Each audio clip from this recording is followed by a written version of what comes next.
Rafflesia hasselti yang tumbuh di beberapa hutan hujan terpencil. Tanaman ini tumbuh di lokasi baru di hutan Jorong Batang Somi, Kabupaten Sijunjung, Sumatera Barat. Rafflesia hasselti yang merupakan salah satu spesies Rafflesia langka ini sulit ditemukan tanpa peran dari Septian Andriki, anggota komunitas peduli Puspa Langka. Selama 13 tahun, Septian selalu mencari informasi terbaru mengenai habitat tumbuhnya Rafflesia hasselti, yang termasuk melakukan penelusuran secara mandiri. Setelah menempuh perjalanan darat selama 20 jam untuk sampai ke lokasi, melalui perjalanan hutan belantara yang terjal dan kondisi cuaca yang buruk, perjalanan Septian bersama tim akhirnya terbayar ketika melihat langsung bunga merah berbercak putih ini yang mekar dan memesona.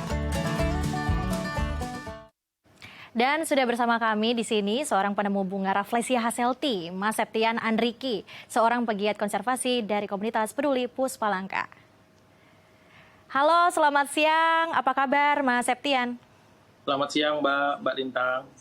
Baik, pasti bangga banget ya, Mas ya, sampai akhirnya menemukan bunga Rafflesia hasselti nih di hutan Sumatera. Oke, baik. Baik, Mas. Ini kan bangga banget nih, Mas Septian. Tapi sebelum itu, kalau misalkan Rafflesia arnoldi itu pasti kan ditemukan oleh Dr. Joseph Arnold. Nah, jadi Rafflesia arnoldi. Nah, ini ditemukan oleh Rafflesia hasselti, ditemukan oleh Mas Septian. Apa bisa dinamakan dengan Rafflesia hasselti Septian? Untuk penemuan hasselti kita kembali luruskan, Mbak. Untuk penemuan Rafflesia hasselti itu sebenarnya udah lama ditemukan. Makanya namanya berdasarkan Rafflesia hasselti. Tapi saya pernah menemukan satu spesies yaitu Rafflesia kemumu, itu saya sendiri penemunya tahun 2017. Wow, luar biasa. Rafflesia. Bersama Pak Agus Susatya dari Kehutanan Unip, Pak. Wow, Rafflesia apa, Mas? Tadi bisa diulang? Rafflesia kemumu yang saya temukan bersama Pak Agus Susatya. Rafflesia kemumu. Baik, luar biasa ya, Mas ya. Itu kapan ditemukannya, Mas? Itu pada tahun 2017, kebetulan kita menemukan di daerah. Kenapa kita namain Rafflesia kemumu? Karena berdasarkan penemuannya yaitu Desa Kemumu. Jadi sekarang itu kosakata kemumu itu ada dua tanaman. Yang satu Alocasia gigantea atau keladi yang besar. Yang kedua itu nama dari Rafflesia tersebut. Oke, baik. Nah, Rafflesia kemumu, ada Rafflesia hasselti, Rafflesia arnoldi. Ini perbedaan dari jenis Rafflesia ini bisa dijelaskan, Mas? Untuk Provinsi Bengkulu makanya dulu dibilang The Land of Rafflesia, Mbak. Jadi kita kembali memperkenalkan nih bahwa Bengkulu ini sebenarnya The Land of Rafflesia karena ada 5 spesies yang ada di Bengkulu. Yang paling besar itu arnoldi, yang kedua itu bengkulensis, terus ada gadutensis, hasselti, yang baru adalah Rafflesia kemumu. Nah, untuk Rafflesia kemumu ini, hasselti ini memang sangat jarang ditemukan mekar. Dan dia hanya ada di 3 habitat, yaitu di Bukit 30 Riau. Yang kedua itu daerah Tapan pernah ditemui.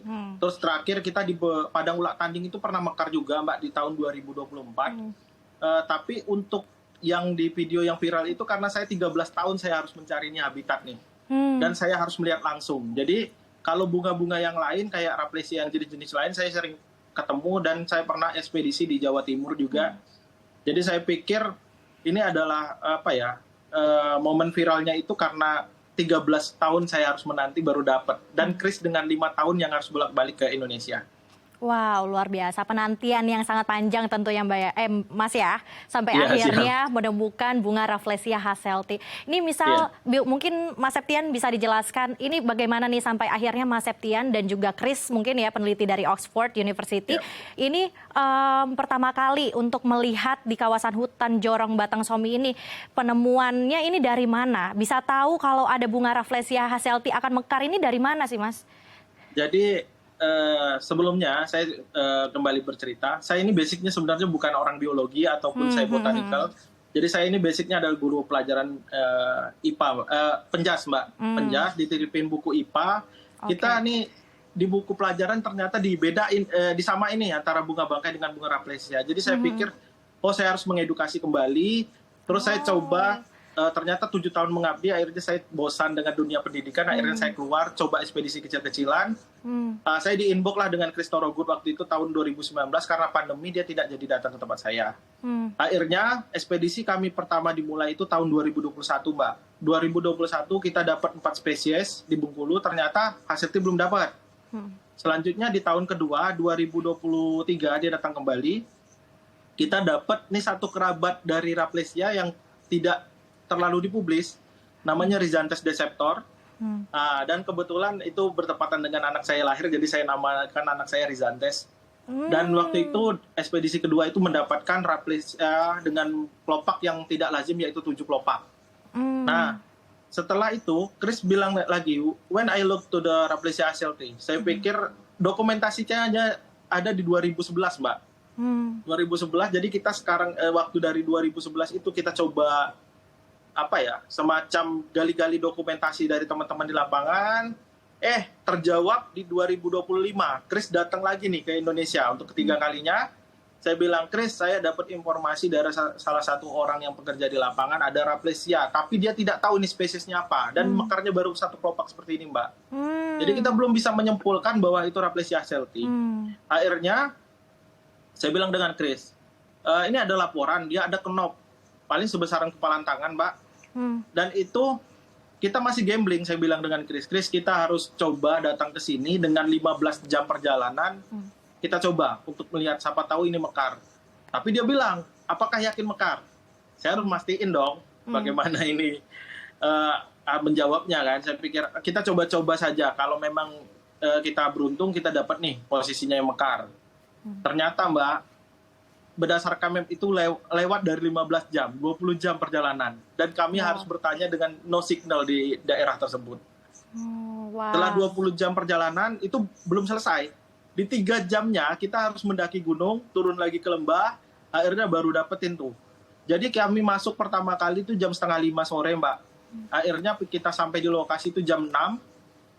Jam 6 itu udah gelap.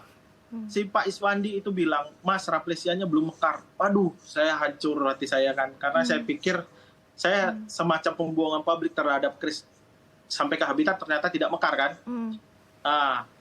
Waktu itu, Pak Iswandi ternyata tidak melihat bahwa di sampingnya itu udah mulai buka, Mbak, si Raplesia itu. Jadi waktu itulah momen haru saya muncul. Karena 13 tahun saya harus mendaki gunung dengan 20 jam perjalanan, akhirnya dapat tuh Raplesia yang momen agak buka. Jadi kita nungguin tuh 1 jam di sana. Dengan yang Pak Iswandi bilang, Mas Deki, ini adalah habitat harimau Sumatera, kemarin baru lewat. Nah, itu pula yang bikin kita yang semacam memorable yang kita harus kaji, karena ini semacam yang ini kalau seandainya ada berita orang diterkam harimau nih lucu nih. Ya kan? Di internasional bakal naik. Saya pikir itu hal yang sangat wajib saya katakan, ini rare moment lah saya bilang. Golden time. Oke, rare moment, golden time. Itu sampai akhirnya Mas Septian juga, apakah juga mendokumentasi begitu ya detik-detik sampai akhirnya bunga Rafflesia HLT ini mekar secara sempurna seperti itu? Iya, di video itu kita tidak ngambil full, Mbak. Karena kita harus, satu lagi saya harus berlomba dengan baterai HP yang tinggal sedikit. Dan kita pulang harus pakai senter. Gimana nih, 2 jam sanggup nggak senternya hidup? Terus HP kita harus dipergunakan kalau seandainya senter itu mati. Makanya saya bilang dengan Chris, mungkin kita lebih memaksimalkan untuk video dan foto, tapi kita nggak bikin proses mekarnya, saya bilang seperti itu. Dan saya harus berpikir lagi dengan yang Pak Iswandi bilang, Mas, ini udah gelap, mungkin harimau nanti lewat. Saya pikir itu yang sangat saya takutkan. Oke, baik. Sampai akhirnya pernah ada rasa ingin menyerah nggak sih, Mas? Kan awalnya mungkin ini kayaknya tidak mekar gitu ya secara sempurna. Ditambah perjalanan Mas Septian dan juga Chris ini 20 jam begitu ya, di tengah hutan belantara seperti itu. Ini saya lupa cerita, bahwa kami ini sebenarnya berangkat orang 3, Mbak. Dari BRIN, Pak Joko Witono, Pak Chris Thorogood dari Oxford, saya dari Bengkulu. Ternyata waktu mendaki gunung tadi, seperempat jalan Pak Joko Witono yang dari BRIN nggak sanggup. Jadi dia bilang, Mas Deki lanjutin perjalanan, saya turun ke bawah. Saya nggak mungkin dong lepas ini orang yang dari brain dengan sendirinya turun ke bawah. Jadi saya antar dulu ke bawah, baru saya daki lagi. Saya bilang, Chris, you have walking very slowly, but I go to the top. Okay. Kita ketemu nanti di atas, saya bilang. Waktu di atas itu saya udah kehabisan napas, Mbak. Itulah momen saya sebenarnya hampir sempat berhenti, tapi saya harus mikir, nggak mungkin nih lepasin Chris sendiri. Oke, baik ini. Sampai akhirnya Mas Septian begitu ya merasa ketika melihat Rafflesia Hasselty begitu ya. Itu gimana Mas rasanya setelah melihat bunga yang ditunggu-tunggu selama 13 tahun begitu ya. Kalau dilihat dari video juga menangis haru. Mengapa begitu emosional bagi Anda Mas Septian? Sebenarnya kayak gini Mbak. Proses harunya itu memang saya pikir itu wajib saya luapkan karena memang hampir 13 tahun saya mencari itu Mbak. Dan bukan saya yang menemukan Rafflesia Hasselty, tapi kalau untuk Rafflesia Kemumu itu memang saya menemukan bersama Pak Agus Wisatya. Cuman saya pikir Rafflesia Hasselty ini sangat sedikit sekali postingan orang di berita maupun di media bahwa ada proses mekarnya Mbak. Makanya saya pikir wah ini memorable dan kita harus abadikan. Bukan saya acting ya waktu itu, dan itu memang luapan yang tidak terkendali lagi Mbak. Oke, baik. Itu justru ya Mas ya, karena langka juga dari Rafflesia Hasselty ini menunggunya sampai berbelasan tahun begitu ya. Bukan benar. hanya Anda tapi juga melibatkan peneliti dan juga peneliti dari luar negeri begitu ya. Ini kayak ketemu jodoh yang lama sekali begitu ya Mas Septian ya. Baik, Mas ini sangat menarik sekali perbincangan kita, tapi saya jadi pengen tahu nih lebih dalam sebenarnya ciri-cirinya apa sih dari Rafflesia Hasselty dan juga Rafflesia lainnya yang Mas Septian temukan. Tapi nanti kita akan bahas usai jeda ya Mas Septian. Jadi pemirsa juga jangan kemana-mana, kita akan kembali lagi tetap di Halo Indonesia.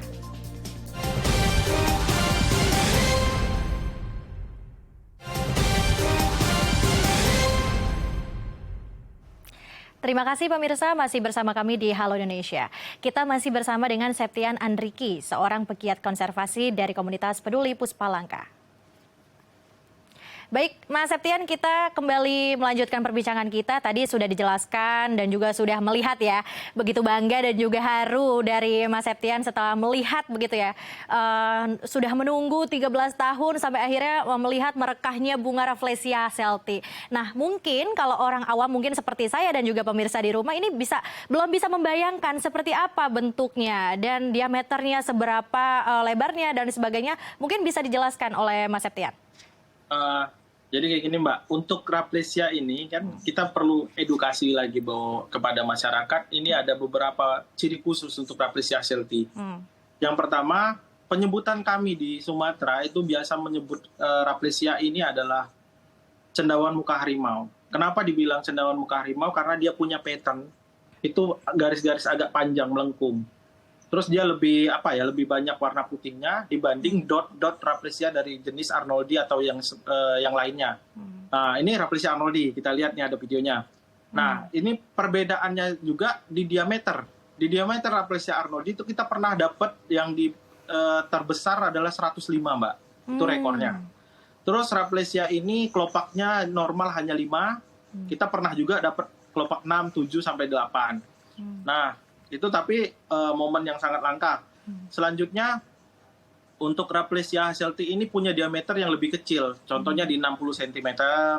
Terus kita biasa Mbak, kalau para peneliti itu kita melihat Rafflesia itu adalah dengan ukuran dia kenop awal itu bisa kita tahu ukuran nanti dia mekar. Karena di diameter dia waktu jadi kenop itu misalnya 30 cm. 30 cm nanti waktu dia mekar sempurna adalah dikali 2-nya. Berarti kemungkinan besarnya adalah 60 cm. Nah, terus kita juga sedikit mengedukasi bahwa Rafflesia Hasselty ini memang rekam jejaknya sangat jarang ditemui. Terus saya juga yakin bahwa teman-teman mungkin banyak yang penasaran kok bagaimana sih Bang kok bisa warnanya berbeda antara satu jenis dengan satu yang lain. Nah, itu adalah salah satu morfologi yang harus dipelajari para peneliti Rafflesia. Nanti mungkin lewat morfologinya bagaimana, terus perubahan dia warna, karena ada beberapa Rafflesia itu ternyata berdasarkan perbedaan lokasi dia ada mutasi warna Mbak. Mutasi warna tuh misalnya lebih cenderung lebih gelap ataupun lebih cerah. Oke, baik. Nah, berarti apakah bunga Rafflesia itu hanya bisa tumbuh di hutan hujan begitu ya Mas ya? Atau bisa di lokasi mana saja, dan bagaimana cara kita mengetahuinya? Mungkin ada di sekitar rumah kita atau di lingkungan kita juga ada bunga rafflesia ini. Lalu seperti apa? Apa yang harus kita lakukan seperti itu, Mas Septian? Siap. Jadi ini kembali lagi kita edukasi bahwa di Indonesia itu hanya 3 pulau Mbak yang ditumbuhi rafflesia. Yang pertama itu Pulau Sumatera paling banyak, terus ada Pulau Jawa, terus ada Pulau Kalimantan. Dan di negara lain itu hanya di negara tropis Mbak. Yang pernah tumbuh itu ada di Malaysia, Filipina, terus Thailand, baru Indonesia. Jadi ada di 4 negara. Nah, sementara untuk penyebarannya di Indonesia itu ada 17 spesies Mbak. 17 spesies yang ada di Indonesia, dan kita coba kembali monitoring dan mendata kembali bahwa memang ada nggak 17 spesies itu. Terus kalau untuk teman-teman ini misalnya menemukan rafflesia, kita mungkin bisa gali bagaimana menggunakan sosmed dengan baik. Salah satunya adalah the power of hashtag. Itu mempermudah kami para peneliti ataupun teman-teman yang memang menggiat di konservasi seperti saya, ini dengan the power of hashtag kita punya rekam jejak. Di mana nih ada spesies ataupun yang baru muncul atau baru diposting, ini bisa kita gali kembali. Oke, baik. Berarti juga mungkin ya, berarti memungkinkan ya Mas ya, bila ada dari kita yang melihat ya penemuan-penemuan baru, ini sebaiknya juga bisa diberitahu begitu ya, agar ini juga diteliti begitu. Nah, Mas, ini kan kita kalau melihat bunga rafflesia nih begitu mekar dan cantik begitu ya, dan langka juga tentunya. Apakah kita bisa memegangnya langsung atau tidak bisa, atau apakah dia juga ada jangka waktunya untuk layu begitu? Jadi ini kembali kita edukasi.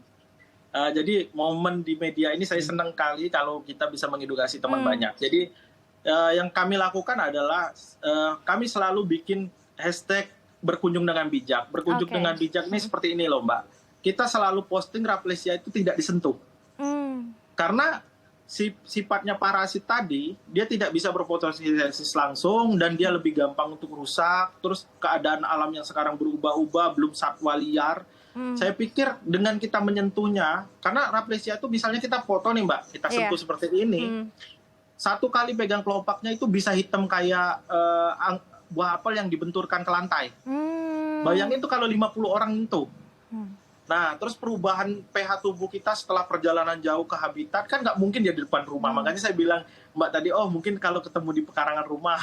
Nah, untuk rafflesia tidak mungkin ketemu di pekarangan rumah karena dia perubahan iklim di perumahan kita kan sangat drastis. Contoh kayak kita nggak bakal nanam beberapa individu tanaman tinggi karena rafflesia ini butuh penopang untuk inangnya tubuh tinggi sebagai fotosintesis. Saya pikir sangat jarang lah untuk bisa muncul di kediaman rumah orang.